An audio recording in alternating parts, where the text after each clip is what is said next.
Hi, thanks so much for joining us. My guest today is Ruth Arberman. Hi, Ruth. How are you doing? I'm good, thank you. How's everybody? I hope everybody's healthy. Yeah, we're doing okay. Thank you so much. So thank you so much for coming on this YouTube channel. And we have a lot of great things to talk about. So first, there's a lot of Ruth fans out there. They know who you are. But for the people that don't know who you are, maybe they're not in New York City or the New York City area, if you don't mind telling folks more about your background, more about your history, we'd really appreciate that. Okay, well, I'm an educator like many people out there. I started out teaching in public schools, but I have a master's in reading and began to work in that field more exclusively. And when my son was 8, he was diagnosed with dyslexia. I was already an Orton-Gillingham trained specialist, but realized that I couldn't find a school for him. The ones that existed had waiting lists 2 years, 3 years long. He had been accepted to Eagle Hill. They sent an acceptance letter for 2 years in the future. Wow. And I was like, that's not going to work for me. I mean, he was going into 3rd grade. He was reading at the 1st grade level. Nothing seemed to be progressing. And I was like, that's just not going to work. So I said something to my husband, and he said, well, you know, you're probably not the only parent out there with those issues. At that point, I had been working for the State College of Optometry Learning Disability Unit for 17 years, and they were in the process of moving in a transition. And I said something to one of the parents in the waiting room one day about how frustrated I was, and she said to me, well, wherever you go, we go. And so that's how Sterling School started. That's amazing. I started with those 5 students, and you know, the next year we had 13. One of the reading specialists from the College of Optometry came with me. So and what year was that when you started? 1999. 1999. So we're in our 20th year. Wow, congrats. So we now have 48 students and 17 staff. So before we talk about Sterling, so there are parents are probably that don't, I mean, everyone's heard of the term dyslexia, but there's still a lot of misinformation out there. So one question would be, well, you know, in 2020, like how would you define dyslexia in general? And then what is Orton-Gillingham? Because a lot of parents don't know that term, or maybe if a parent suspects their child might have dyslexia, they've read about Orton-Gillingham. So maybe just a quick, you know, description of what that is. Absolutely. I mean, you know, if you get really clinical with dyslexia, you can get into all kinds of issues with the way the brain works and whatever. But I think a parent-friendly definition. Yes, I appreciate that. Thank you. That you have a bright child who is failing to acquire reading skills, might notice that they have trouble rhyming. That if you say to them, you know, what's another word that rhymes with cat, they look at you like, what are you talking about? Mm-hmm. Seem to have trouble holding on to words. So they read it in a sentence in a book, they come to it in the next sentence like, I've never seen it before. Mm-hmm. And there isn't another reason that explains why they're having problems with that. So they're not emotionally disturbed, they're not autistic, although many autistic kids have no reading problems, but you know, they're not blind, although blind children do learn to read, and they don't have a significant language problem. I mean, I think that would be the areas that you would have to, when you rule all those out, then the only reason left for a kid really not to be learning to read is that they have dyslexia. That's great. So like, I know every state's different. Like, so in New York State, one of the best professionals to diagnose dyslexia are neuropsychologists. So let's say a family pursues a neuropsychological evaluation. Neuropsychological evaluation says, yes, your child has dyslexia and needs an Orton-Gillingham approach. So what does that mean? Well, Orton and Gillingham were two. Orton was a neurologist and a Gillingham was an educator. In the 1920s, they built this program on brain science that today is, you know, we've learned a lot since then. Mm-hmm. But so the brain science that it was built on probably won't track, but the method does. Mm-hmm. And because enough of the brain science was right, which was that the dyslexic brain organizes information differently. Mm-hmm. And therefore it needs someone to teach the structure of English using direct multisensory intervention. So not only maybe showing a kid a picture on the wall or telling it to them in class, but when one can, simultaneously telling it to them, showing it to them, and if possible, providing kinesthetic feedback, so that all of the ways that we have to learn support the memory of that symbol that the child is struggling with. Got it. So, and I don't want to, the purpose of this talk is not to go, hardcore into what we call OG, Orton-Gillingham. So let's say I'm a parent and say, well, yeah, let's say my child is possibly has dyslexia or is dyslexic, for example.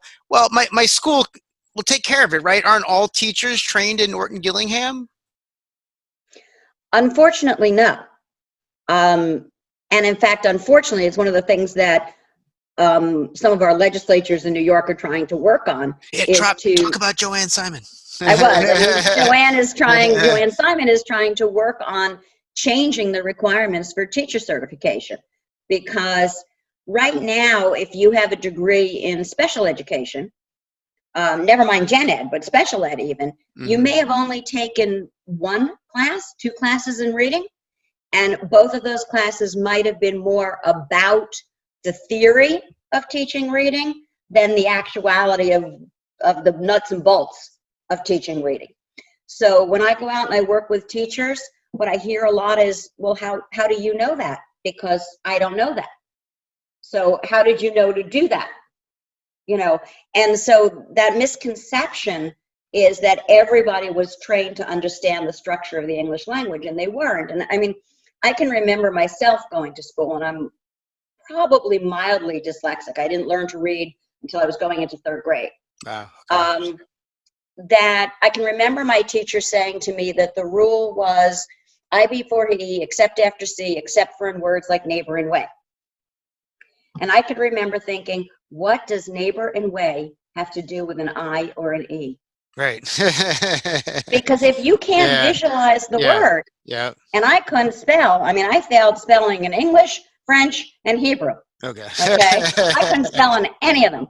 If you can't spell, then a rule that you're given to use to spell with that's based on a visual picture of the word is an oxymoron, because if I had a visual picture of the word, I wouldn't need a rule.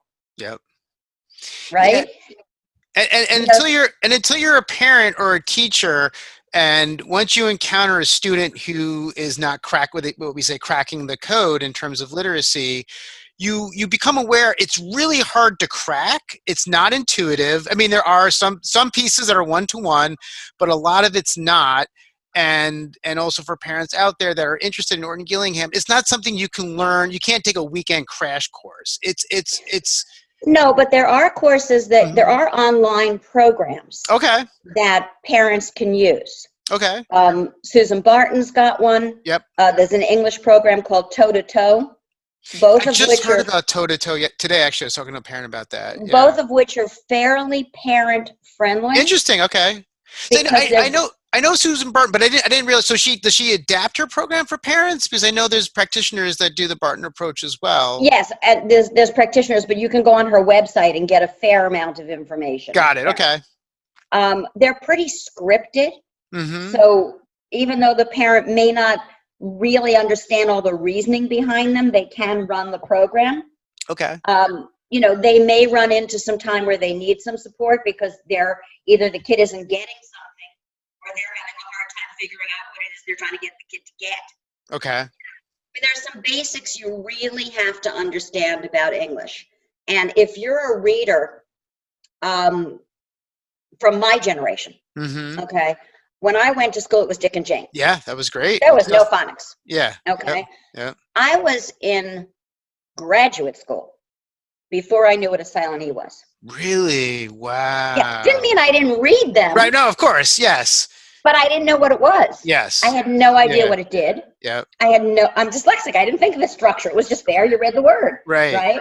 Yeah. But if you're a dyslexic kid, if I don't make you not only practice putting that E on a word, but taking it off and flipping it, going from rat to rate, and then backwards, from kite to kit, because so much of suffixes Mm-hmm. on the endings of English words depend on your ability to deal with how that silent E changes sound. Yep. When you change sound, you change meaning. Yep.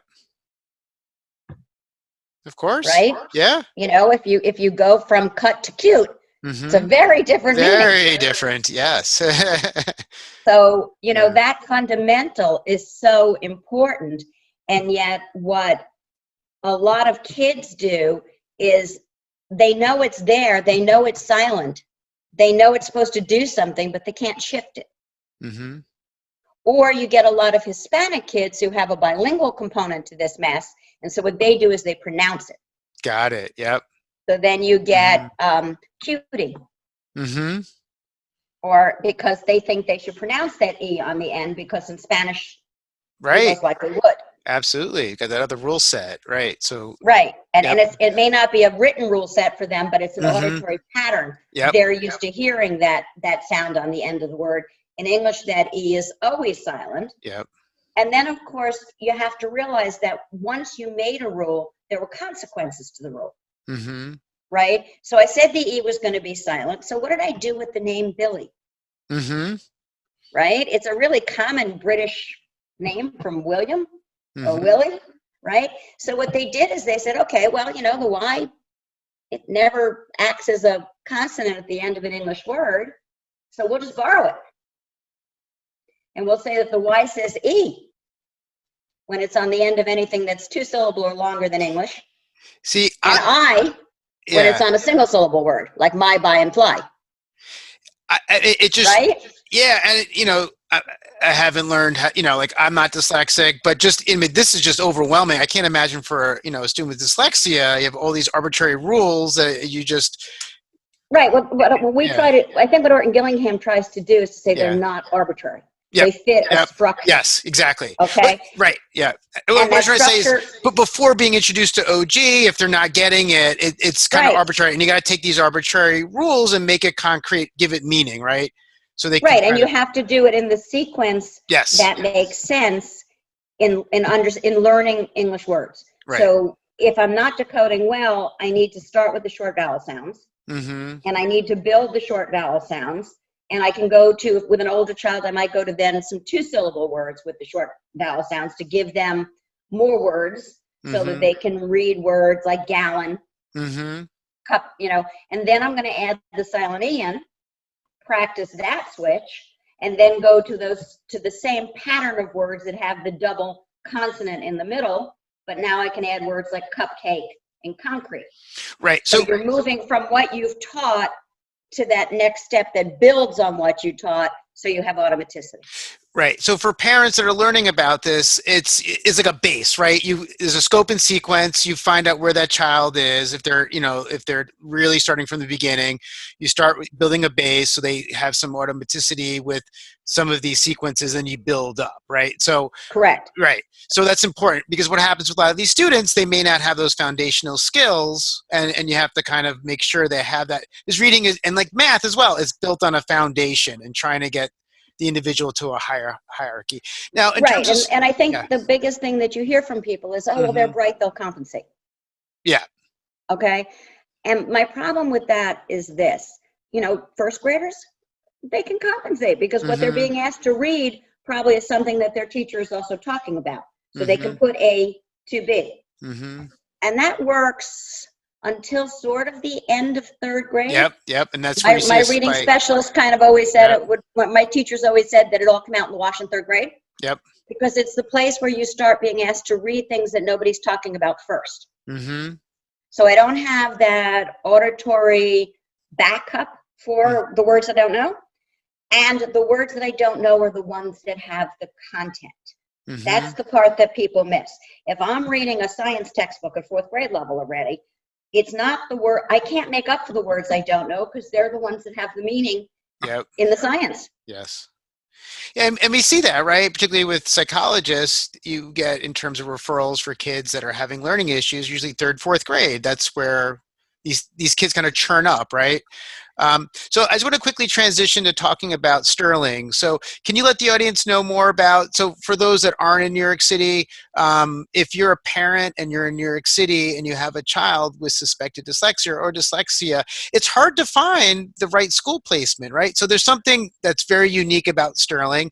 And I know my sense of time, I don't know if it's been, is this year 2 now that you're in your new building at Sterling? New place? Yeah.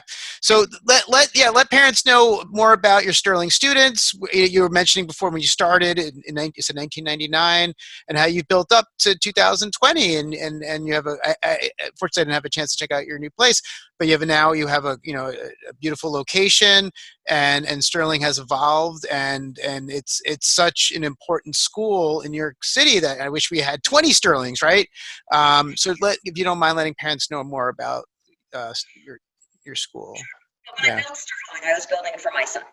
Yep. So it has a lot to do with the way we evolved, but it also has a lot to do with what the conceptual framework was underneath its mission statement and its programming. Okay. Which was that when you look at a neuropsych on a dyslexic kid, what you often see is a skill set that looks a lot like the Rocky Mountains. They've got some really high peaks, yep, and they've got some really low valleys.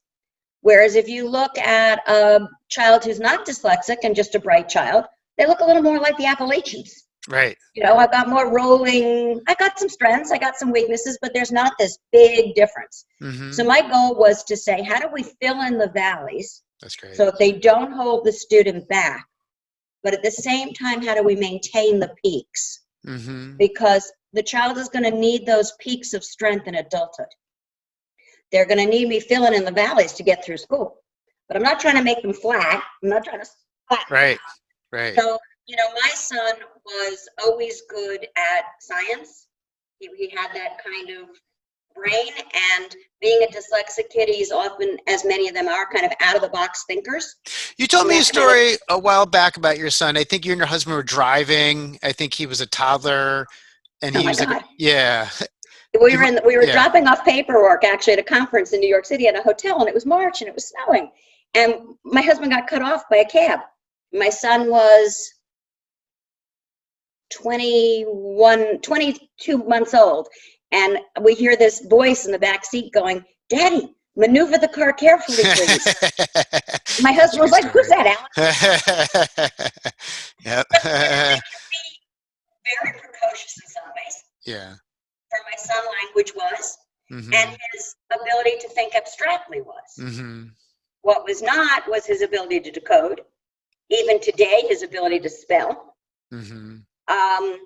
And math conceptually, but not the pencil and paper, sit down and do division.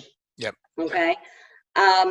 So, you need to push your child in those areas they're good and fill in the areas that are weaker so that they don't hold them back. So today, my son just turned 30. Hey, that's a big milestone. Yeah, a couple of weeks ago. Yeah. But he's a network programmer. He majored in network security. Mm-hmm. I knew that when he said that was what he wanted to major in, that I needed to help him find a university program that was more hands-on and less textbook. Yep. Because that's still the way he learns best. Mm-hmm. But I've gone to conferences with people from Microsoft who have asked questions like, well, how do you keep your school network secure particularly when you're a small school and you don't have a huge budget to pay for, and I explained to them what my son had done, and they said to me, we would have never thought of that. Really? So here are these, yeah. Really? And what he did was really simple. He said, look, there's a good chance the students can hack. They're 12 already, the oldest ones. Probably might be able to hack an individual computer. It's scary. Wow. How do you fill in those valleys? Like, how do you have that support system that helps elevate or push these students? Right. So when we built the program, the idea was that every student would get either one-on-one or one-on-two Orton-Gillingham tutoring every day. Okay. And I have, as I said, we have 48 students. We have 6 full-time Orton-Gillingham trained reading specialists. Mm-hmm. The classroom teachers also have some OG training so that they can communicate better, so that the communication between the classroom teacher and the reading specialist is seamless. If the reading specialist says, look, I'm working on Silent E, I want you to make sure when they're writing that's one that you cue them for instead of give them, The teacher knows what they're talking about. We have a full-time speech and language person who not only runs groups, but also does works in the classroom with the classroom teachers, also does observations in the classroom, works with the classroom teachers to teach cueing techniques that he might be working with in students in small group, works with the classroom teachers on how to deal with, for some of our students, their processing deficits, the slow processing. So how do you wait a kid out, give them enough cues to keep them in the game so they can answer. We have a full-time guidance counselor who runs a social emotional program at Sterling. So she not only sees those kids who have counseling on their IEP, but she meets with every classroom once a week and does a social emotional growth program, which has all kinds of threads coming from the kids themselves, but is always looking at things like, how do you deal with frustration? What do you do with your anxiety? How can I help you voice, to learn to advocate for yourself as somebody who has a learning disability? So those are, you know, current threads, along with, gee, my best friend told me today she didn't like me. And these are all things. Right, exactly. But for an LD kid, that can have more challenge because they may not be able to voice in the moment appropriately how that makes them feel. So so you have this multidisciplinary, and also you know, the emotional aspects, you know, whether it's emotional aspects of learning, it could be emotional distractors that can interfere with learning. These are all being addressed. But anxiety. And now, at the same time, your students have IEPs, so how are you juggling their IEP goals as well? Well, let's put it this way. I attend their IEP meetings. And so I try to get the Department of Ed to write IEP goals that have some relevance to where that student actually is. Sometimes that works, sometimes it doesn't. When it's problematic is when you've got a kid who's a 4th or 5th grader and they're reading at the 2nd grade level, and you still need to be addressing decoding goals, and the Department of Ed is basically saying, but that's not a 5th grade standard. Right.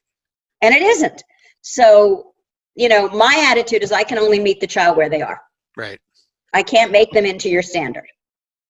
Luckily, because we are a private school, you know, in a legal way, that IEP really only governs public schools. So as long as the student is making progress and going forward with the steps that we feel are necessary in terms of moving them forward, if they write an IEP goal that's really ridiculous, I will just ignore it. So something, you know, I mean, I've seen goals where they're saying the kid is reading on the primer level, and then you turn the page and it says the child will be writing a 5-paragraph essay. Yeah, absolutely. There's such a disconnect sometimes, even within the document. So you made an important point. This was a year ago. We did like a roundtable discussion in Manhattan with a bunch of professionals. And I'm pretty sure it was you. You mentioned what's also important about when parents go to IEP meetings, because you provide support to parents that go to these meetings, that the modifications, right? The modifications on the IEP are really important. Can you just briefly talk about that? I think sometimes the modifications on the IEP are more important than the goals. Yeah. And I know that may sound funny, but a goal's a wish. Yeah. I mean, any way you look at it, a goal is kind of, well, I'd like to get from here to there. Will I? I don't know. But the modifications are what makes the teacher have the knowledge and the ability to actually get to the goal. So modifications are not only things like extra time necessarily. That would be a pretty obvious modification. They may be things like allowing answers to be recorded in any manner, meaning that the child doesn't have to write an answer. Maybe he could tape it and send it to you. I just did an assignment for social studies this week, and the left directions with the parents that one of the ways my students could answer this worksheet, because some of them are struggling to do them online, would be to call my school's phone and just leave the answers on the answering machine. That's great. Fine with me. So I just Yeah, want to know if you got the that's information. great. I Yep, don't care how you got it. yep, Okay, you want to send me a picture showing me you got it? That's good too. yep. So alternative ways of answering. Um, Multisensory instruction is really important, that it not just be that, particularly in secondary school. You know, if a kid is not an auditory learner and all they're going to is a lecture class, Mm-hmm. it's not going to work. Right. The opposite is true. I remember my son's first grade teacher saying to me that he was having trouble learning the numbers from 1 to 100. And I said to her, well, I haven't been working, I think it might have been kindergarten. I haven't been working on them and you haven't been working on them, so how is he supposed to learn them? And she said to me, well, they're up on the wall of the classroom. Wow.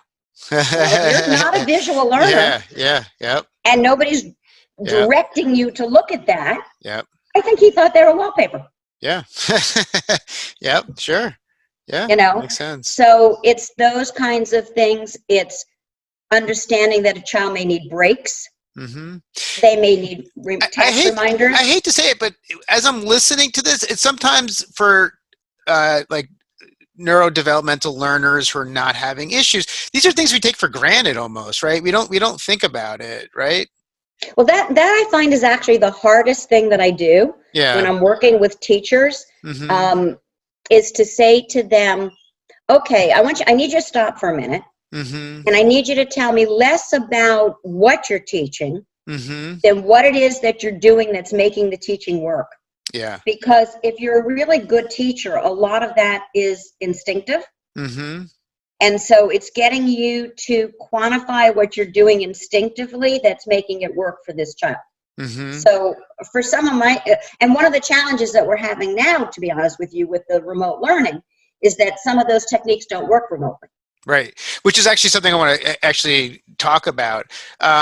So now this epidemic happens, right? So, your school shuts down and now you have to transition your staff and your students to remote learning. So tell us more about how that's going, what that process was like. Well, I mean, luckily, I kind of saw the handwriting on the wall. So I started consulting, with my son probably 3 weeks before we closed.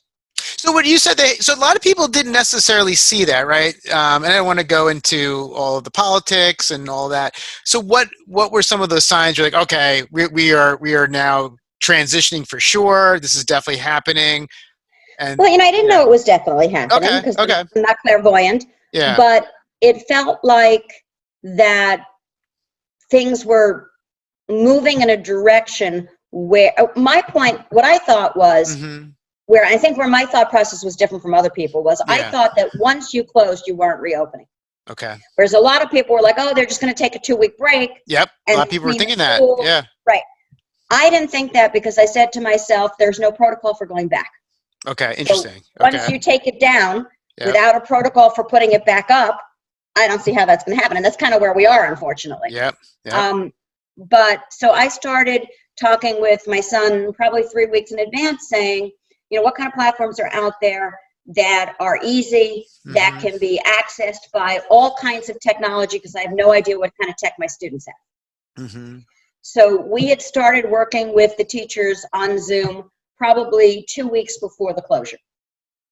So we already had accounts made. We'd already gotten everybody signed up. They'd had some time to play with it, get some questions answered.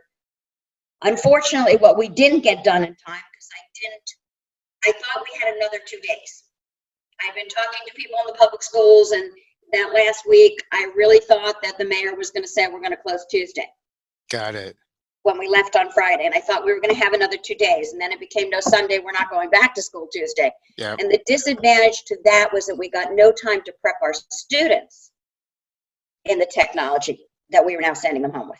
But you were still ahead. I mean, I know you were like, you felt you were 2 days short. You were still way ahead of the curve. I know so many teachers that are, work for the DOE and they didn't have that. I mean, they literally Sunday they found out, and now it's like schools were just like, we don't know exactly what we're going to do. I mean, they were starting, I felt like, not even at zero. It was just more like schools are rushing it that following week. Like, we have to get, figure out what we're going to do moving forward. They didn't even have Right. anything in Whereas, I place. think we were ahead of that game where we were still a little behind the game, and we closed a week in between to do some more staff training, but also to give the school's administrative staff time to contact every parent and find out who didn't have any technology at all and see what we could do about getting them tech.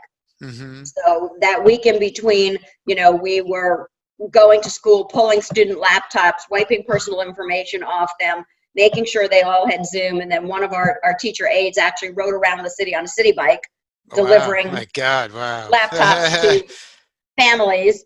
And then we had some tech issues, and we had to send out a second batch. And now we still have, everybody's been on, but we have a number of students who are going to request an iPad from the Department of Ed now that they're entitled to, because they've been either going online using a phone, or they're a family of 4 kids with 4 learners and 1 device. Yeah, that's rough. And I think doing remote learning by phone has got to be difficult. Yeah. Well, and it's very hard because some of the functions of Zoom don't work, like whiteboard and the things that allow you to see the students write. So that's been more challenging, but we get there, we communicate with them. Bandwidth has been a problem. It phases in and out. You get kids who are there and they disappear, or they've got no video, they only got audio. But you work around it. We've been tweaking our program since we started. My conceptual framework at the beginning was, okay, what block of time is reasonable to expect kids to actually be able to attend online? They're not going to sit there for 6 hours a day. That's not going to happen. Which is actually, I'm going to segue just because of, unfortunately, time. I have to go soon. So if you have to, based on how you've made all these transitions and you've kind of learning what works best for your staff and your students, based on that, if you have to give tips to teachers, to parents, based on what you've learned, what would you recommend? I think shorter is better than longer. Breaks are essential. A really clear schedule is really helpful. So if the kids know I'm meeting with my reading specialist at 9:30, I've got speech and language at 10:15, I've got a break, and then I'm expected to sign back in for my classroom teacher at 12:30.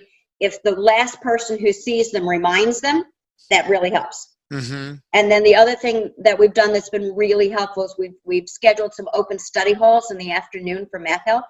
Okay. Because what we were finding is we were assigning IXL homework and homework online that the parents didn't know how to help with. Interesting. Okay. Or the parents were busy.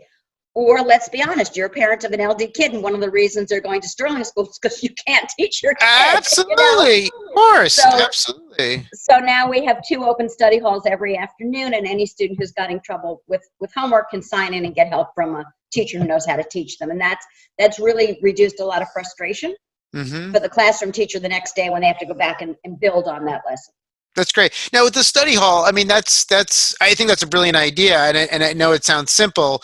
Now, is this something that the student has to, like, who encourages the student to attend study hall?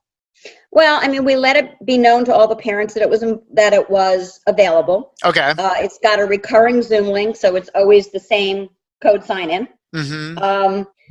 And, usually one of 2 things will happen. If the teacher sees the student struggling in class, then they may say to them, remember to check in with me at 3:30, and we'll go over this. Does the student get a reminder? Like, how do they know if it's almost 3:30, for example? The teacher may remind them. Most of our kids, by the time, like, we have kids who sign in every day for study hall. That's amazing. That's great. Yeah, there are kids who always sign in. That's great. And then there are kids that you're like, okay, I really could have used to see this one today, so the teacher probably will send an email to the parent saying, hey, can you suggest your kids sign in this afternoon? I'd like to spend some time working with them. Okay. And what parent is not going to say, gee, the teacher's offering to spend some time working with my kid? Absolutely. Yeah. But this has been extremely helpful. I'm sure there are many families out there that have learned a lot. and they may want to get in contact with you. So we'll definitely, at the bottom of the video, we'll have more information about you and about Sterling, and if they want to reach out to you. Hopefully we can do this again, because I mean, I just know out there are parents that are just, they're having a difficult time with remote learning, and they have, children that have learning needs, particularly they're learning and struggling with dyslexia. And welcome to have you back again. And I'm sure there's a lot of, we'll get a lot of feedback from families, and based on, hopefully we'll leave the comment section open, and parents will have questions, and we can, maybe we can reconvene and address those questions at a later time. I'd be glad to. Thank For you. those parents who really are struggling with their kids' reading needs at home, they can sign on as a parent to Learning Ally. Oh, that's a great one too. Yep. And so that right now is like providing our kids with their reading books, but also auditory support so they can do their independent reading. I'd be absolutely more than happy to answer any questions. Just please ask parents to send them to email right now, because of course, it boggles my mind when I occasionally go into school and I find messages to me on the school's answering machine. Yeah, no, and just to make your life easier, we could. Yeah, I'm not there very often now. I just go to one of the plants. So. Yeah, no, we don't want to overwhelm you. And maybe what we can do, we can discuss this at a later point, is that even if we compile questions or whatever, we can even possibly do a live stream at some point where parents can actually type in the questions, and I can moderate and you can answer the questions. Okay, sounds good. We'll figure out ways, but this sounds great. This was very helpful, and thank you so much. And we'll definitely thank you, and be well. Yeah, you too. Be safe. Take care. Thanks, Ruth. Bye.